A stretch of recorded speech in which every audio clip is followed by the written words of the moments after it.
বাড়ির বউ হয়েছি বস, কাজ তো করতেই হবে। তো সকালবেলা উঠে এমন একটা দিন নেই যে সকালবেলা উঠে কাজে হাত না দিয়ে 10টা মিনিট একটু বসে রেস্ট নিব। তো যেই সকালে ঘুম ভাঙে অমনি কাজের তাড়া শুরু হয়ে যায়। সকালে ঘুম ভাঙার সঙ্গে সঙ্গে মনে হয় এটার পর ওটা করব, ওটার পর ওটা করব। তো এরকম করতে করতেই দিনটা আমার কোথায় মানে কোন ফাঁক দিয়ে দিনটা শেষ হবে সেটা কিন্তু বুঝতেও পারা যায় না। তো সকালবেলা উঠে গ্রামের বাড়ি, ঘর বাড়ি, তারপরে তোমার গরু বাছুর নিয়েই তো গ্রামের সংসার। তো এই সমস্ত কিছু করতে গেলে নিজের জন্য সময় কই। তো যাদের বাড়িতে একটা লোক বেশি থাকে তাদের একটু বসার সময় থাকে, কিন্তু যার বাড়িতে একটাই মেয়ে মানুষ থাকে তার তো সকালে উঠে বিরাম নেই।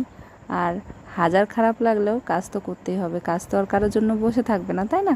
তো সকালবেলা উঠে দেখো রীতিমতো ঘর দোর ঝাড়ঝুট দিয়ে দিলাম, আর এখন এই যে তুলসী তলাটা ভালো করে একটু মুছে দিচ্ছি। তারপরে যে ঘরের দুয়ারটা, এটাও তো পরিষ্কার করতেই হবে সকালবেলা উঠে। এটা হচ্ছে মেন কাজ। ঘরের দুয়ার যদি কোনো নারী পরিষ্কার না করে বা ধুয়ে মুছে না রাখে তাহলে সেই বাড়িতে লক্ষ্মী অবস্থান করে না। তো যাই হোক, নিজের মতো করে সমস্তটাকে পরিষ্কার পরিচ্ছন্ন করে করার চেষ্টা করি। তো কতটা কীরকম কী করতে পারি সেটা আমি নিজেও জানি না, তো নিজের মতো করেই করি। তো তোমাদের সঙ্গে আজকে আমি সকালবেলা আমি যেসব কাজকর্ম করি তার খানিকটা শেয়ার করলাম। তো কেমন হয়েছে অবশ্যই সবাই কমেন্ট করে জানিও। ভালো লাগলে একটা লাইক কমেন্ট করে দিও। ভালো থেকো সবাই, আবার তোমাদের সঙ্গে দেখা হবে। চলে যাচ্ছি, টাটা।